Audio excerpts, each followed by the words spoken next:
في خلال شهر. في شهر واحد ونص. وكيلة نقب، شهر ونص وكيلة نقب ما شاء الله. لا، وأول شيك لك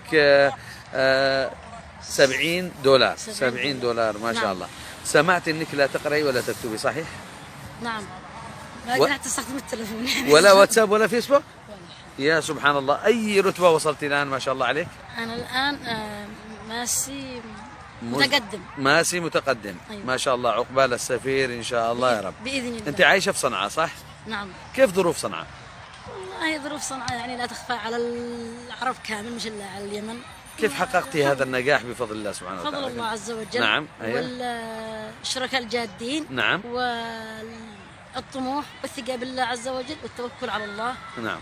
الموضوع مش انه حاجة يعني مستحيلة. نعم. هي تغيير بقالة. أنا غيرت بقالتي من بقالة كنت مستهلك لها ومستهلك جيبي وصحتي إلى بقالة غيرت مصير حياتي الحمد لله. صحيا وماليا أنا وأسرتي جميعا. الحمد لله الحمد لله. طيب كم وصل شيكك الآن بفضل الله سبحانه وتعالى؟ قد وصل شيكي إلى $2800. $2800 في الشهر ولا في السنة؟ لا في الشهر. في الشهر الحمد لله بفضل الله. هذه أول سفيرية